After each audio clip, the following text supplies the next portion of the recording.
Hello everyone. आज मैं आप सभी के साथ शेयर कर रही हूँ एसएससी सीजीएल टायर 2 के 3 मार्च 2023 में जो एग्ज़ाम हुए हैं उसके जीएस के क्वेश्चंस। ओके।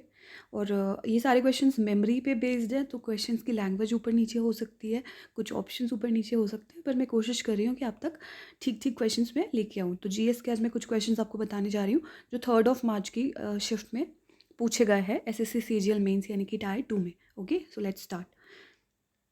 फर्स्ट क्वेश्चन है, आपको नेम बताना है। Government scheme to ensure foundation literacy and numeracy till grade third तक बच्चे को जो बेसिक मैथ्स के जो बेसिक कैलकुलेशंस हैं या रीडिंग राइटिंग स्किल्स जो हैं, कुछ सर्टेन क्राइटेरिया उन्होंने डिसाइड कर दिए, वो क्राइटेरियाज बच्चा फुलफिल करना चाहिए, यानी बच्चे को उस स्टैंडर्ड तक की रीडिंग राइटिंग और कैलकुलेशंस वगैरह आ जानी चाहिए। ये कौन सी स्कीम चलाई जा रही है? तो इस स्कीम का नाम है निपुण।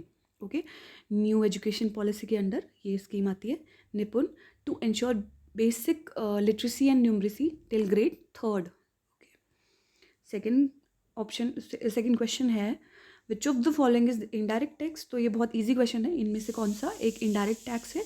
तो वो है जीएसटी। सारे इनडायरेक्ट टैक्सेस को मर्ज करके जीएसटी लाया गया है। ठीक है, नेक्स्ट है, which bill can not be introduced in Rajya Sabha? इनमें से कौन सा बिल है जो राज्यसभा में इंट्रोड्यूस नहीं किया जा सकता? कौन सा नहीं किया जा सकता? तो answer is money bill.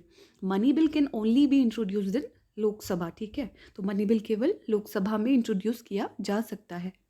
Okay, next है, highest fertility rate is in which state of India? India की कौन से स्टेट में हाईएस्ट फर्टिलिटी रेट है? तो कौन से स्टेट में है? देखिए, 2011 की सेंसस के अकॉर्डिंग बिहार में हाईएस्ट फर्टिलिटी रेट है इंडिया में, यानी सबसे ज़्यादा जो जन्म दर है, फर्टिलिटी रेट है वो, फर्टिलिटी इज़ नॉट जन्म बर्थ रेट, और फर्टिलिटी रेट जो है वो बिहार में है। ठीक है, 2011 की सेंसस के अकॉर्डिंग।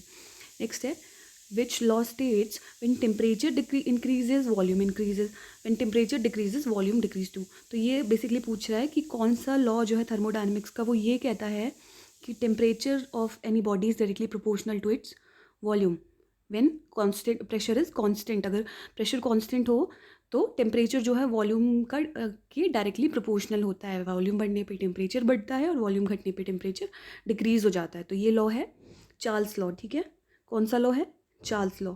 तो थर्मोडायनेमिक्स के कुछ क्वेश्चन पूछे, अगर नेक्स्ट शिफ्ट के लिए आप चाहें तो बॉयल्स लॉ या पास्कल्स लॉ आप पढ़ सकते हैं। ठीक है, नेक्स्ट ज्योग्राफी से क्वेश्चन था, सी फ्लोर स्प्रेडिंग मॉडल जो है वो किसने दिया था? तो सी फ्लोर स्प्रेडिंग मॉडल दिया था हैरी हेस ने। ठीक है, इसके अलावा आप प्लेट टेक्टोनिक्स पढ़ सकते हैं और कॉन्टिनेंटल ड्रिफ्ट जो है उन थ्योरी से रिलेटेड डेट्स और डिस्कवरर या उनसे रिलेटेड कोई फैक्ट्स आप पढ़ सकते हैं, क्योंकि ज्योग्राफी से भी क्वेश्चन वो पूछ रहे हैं। नेक्स्ट है, animal phylum showing characteristics of long watery tubes for movement? कौन सा फाइलम जो है उसके लॉन्ग ट्यूब्स उसमें रहते हैं प्रेजेंट, जो मूवमेंट में हेल्प करते हैं? इसकी लैंग्वेज थोड़ी ठीक नहीं बन पाई है, इसकी आंसर्स, इसके ऑप्शंस मुझे ठीक ठीक याद नहीं आ रहे और मैं कंफ्यूज हूँ, बट एकिनोडर्माटा समथिंग जो रहता है वो इसका ऑप्शन होना चाहिए, आंसर होना चाहिए। तो एक बार आप इसका ठीक से आप इसका आंसर या ऑप्शन चेक कर लीजिएगा। तो आई होप आपको क्वेश्चन समझ में आ गया होगा। किंगडम फाइलम वगैरह से क्वेश्चन पूछ रहा है बॉटनी बायोलॉजी से। ठीक है, नेक्स्ट है, जो इनमें से कौन सा जो कंपोनेंट या कौन सी चीज़ जो है वो डेट्रिटस को इनऑर्गेनिक कंपाउंड में ब्रेक डाउन करती है? यानी ऑर्गेनिक कंपाउंड्स को जो डेट्रिटस होता है, यानी जो नेचुरल वेस्ट मटेरियल होता है, ऑर्गेनिक वेस्ट मटेरियल होता है, उसको ब्रेक डाउन करके इनऑर्गेनिक कंपाउंड बनाता है, तो वो बनाता है फंगल एंजाइम्स। एंजाइम्स आपको पता ही है कि डेट्रिटस को क्या करते हैं, इनऑर्गेनिक कंपाउंड्स में ब्रेक डाउन उनका कर देते हैं। ठीक है, नेक्स्ट पूछा है एफॉरेस्ट्रेशन। ऑप्शन है इंपॉर्टेंट फॉर सॉइल कंजर्वेशन और इंपॉर्टेंट फॉर इकोसिस्टम। तो आपको आंसर चूज करना है, correct, first correct only, second correct only, both correct, both wrong. तो यहाँ पे दोनों करेक्ट है। एफॉरेस्ट्रेशन यानी कि पेड़ लगने से सॉइल कंजर्वेशन भी होता है और इकोसिस्टम के लिए भी ये इंपॉर्टेंट है। ठीक है, नेक्स्ट है right to eat and use public transport. ये लैंग्वेज अगेन मैं फिर से बताती हूँ, लैंग्वेज इज़ नॉट करेक्ट।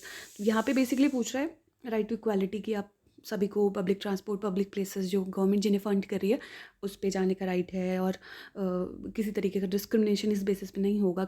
तो वो वाला जो क्वेश्चन है, इसका करेक्ट आंसर होगा आर्टिकल 15। आप सभी ने मूवी भी देखी होगी आर्टिकल 15, अभी काफ़ी चर्चा में थी, तो इसका आंसर है आर्टिकल 15। ठीक है, फंडामेंटल राइट्स से क्वेश्चन था, आप भी चाहे तो उसे ठीक से पढ़ लीजिए। नेक्स्ट है arrange the frequency in descending order. आपको सर्टेन स्पेक्ट्रम के कुछ पार्ट्स दिए हैं और आपको इनकी फ्रीक्वेंसी को डिसेंडिंग ऑर्डर यानी कि वेवलेंथ की इंक्रीजिंग ऑर्डर में और फ्रीक्वेंसी की डिक्रीजिंग ऑर्डर में आपको इसको अरेंज करना है। ठीक है, तो इसका आंसर करेक्ट रहेगा थर्ड, एक्सरे, जिसकी फ्रीक्वेंसी सबसे ज़्यादा रहती है और रेडियो वेव्स की फ्रीक्वेंसी सबसे कम होती है, यानी कि रेडियो वेव्स की वेवलेंथ सबसे ज़्यादा होगी। ठीक है, स्पेक्ट्रम आप चाहे तो अच्छे से देख सकते हैं। नेक्स्ट उसने स्पोर्ट्स से पूछा था कि बीसीसीआई ने जो है इसे आपको मैच करना था, कुछ ऑप्शंस दिए थे, तो बीसीसीआई का जो बेस्ट बैट्समैन रहते हैं, बॉलर रहते हैं, टेस्ट बैट्समैन, टेस्ट बॉलर, इनको मैच करना था। मैंने करेक्ट आंसर यहाँ पे राइट कर दिए। तो बीसीसीआई ओडीआई का जो बैट्समैन ऑफ द ईयर मिला है वो किन्हें मिला है, वो है श्रेयस अय्यर को। ठीक है, श्रेयस अय्यर जी को मिला। सेकंड है बीसीसीआई का test batsman of the year, not ODI but test batsman of the year, ये बने हैं ऋषभ पंत। ठीक है, ऋषभ पंत। नेक्स्ट है BCCI best bowler of the year, तो इसका आंसर है बुमराह। ठीक है, जसप्रीत बुमराह। और लास्ट था BCCI T20 batsman of the year. ठीक है, ODI batsman Shreyas Iyer, test batsman Rishabh Pant and T20 batsman of the year Surya Kumar Yadav for 2022, Surya Kumar Yadav. ठीक है, ये आपको याद रखना है और बॉलर आपको याद रखना है जसप्रीत बुमराह। नेक्स्ट है ICAR for rapeseed mustard headquarter. तो यहाँ पे पूछ रहा है बेसिकली कि ICAR Indian council of agricultural research जो है उसका रेपसीड मस्टर्ड जो डेवलपमेंट जो रिसर्च सेंटर है उसका हेडक्वार्टर कहाँ पे है, तो वो है भरतपुर राजस्थान में। ठीक है, रेपसीड मस्टर्ड पे जो रिसर्च होती है उसका जो हेडक्वार्टर है उस इंस्टीट्यूट का ICAR के, वो है भरतपुर राजस्थान में। नेक्स्ट है कि कौन सा आर्टिकल है जो हाई कोर्ट को रिट इशू करने की पावर देता है। ठीक है, तो हाई कोर्ट जो है वो किस आर्टिकल के अंडर रिट इशू कर सकता है, तो इसका आंसर होगा आंसर ऑप्शन नंबर 3, 226। आर्टिकल 226 जो है that gives the power to high court to issue writ. ठीक है, नेक्स्ट है Zafar Khan was commander in chief of. तो जफ़र खान जो है वो इनमें से किस सुल्तान का कमांडर इन चीफ था, so the correct answer would be Alauddin Khilji. Alauddin Khilji का कमांडर इन चीफ था जफ़र खान। नेक्स्ट है distance travel by first train between Mumbai and Thane in 1853 was. 1853 में जो मुंबई और थाने के बीच में फर्स्ट ट्रेन चली थी उसने कितने डिस्टेंस कवर की थी, तो आंसर वुड बी 34 किलोमीटर्स। ठीक है, थाने और मुंबई के बीच में जो ट्रेन चली थी उसके बीच के उसने 34 किलोमीटर्स की डिस्टेंस कवर की थी 1853 में, फर्स्ट ट्रेन जो चली थी। ठीक है, इंडिया में। Next Doppler effect was discovered in which year. Doppler effect जो है वो कौन से साल में डिस्कवरी उसकी हुई थी, तो करेक्ट आंसर इज 1842। 1842 में डॉपलर इफेक्ट की डिस्कवरी की गई थी। डॉपलर इफेक्ट क्या कहता है कि आप किसी चीज़ से, अगर आप कोई चीज़ आपसे दूर जा रही है तो उसकी फ्रीक्वेंसी क्या होगी, कम हो जाएगी। कोई चीज़ आपके पास आ रही है तो उसकी फ्रीक्वेंसी बढ़ जाती है और वेवलेंथ कम हो जाती है ना। साउंड जब गाड़ी हमारे पास आती है तो हमें डिफरेंट पिच में आवाज़ सुनाई देती है, दूर जा रही होती है तो डिफरेंट पिच सुनाई देती है। And same thing goes with light, और वो अपना रेड शिफ्ट जो है वो भी डॉपलर इफेक्ट से रिलेटेड है ना, कि कोई अगर चीज़ हमसे दूर जा रही है, गैलेक्सीज हमसे दूर जा रही है तो वो हमें रेड दिखाई देंगी, थिंग्स लाइक दैट। ठीक है, तो डॉपलर इफेक्ट की डिस्कवरी कौन सी ईयर में हुई थी, 1842 में। नेक्स्ट है element present in haemoglobin. Haemoglobin में कौन सा एलिमेंट प्रेजेंट रहता है, हम सभी को पता है। The correct answer is iron. ठीक है, तो iron is the element that is presented in haemoglobin. इसके बाद नेक्स्ट उन्होंने पूछा था Pliny wrote the book. Pliny ने उनमें से कौन सी बुक राइट की थी, तो प्लिनी ने लिखी थी द नेचुरल हिस्ट्री। ओके, बाकी की जो बुक्स है ना इनके राइटर्स आप एक बार चेक कर लेना, ये they might come in next shifts, अगले शिफ्ट में पूछ सकता है। ठीक है, तो जियोग्राफी का, आर्य सिद्धांत का, ये सारी किसने लिखी थी आप चेक कर लेना।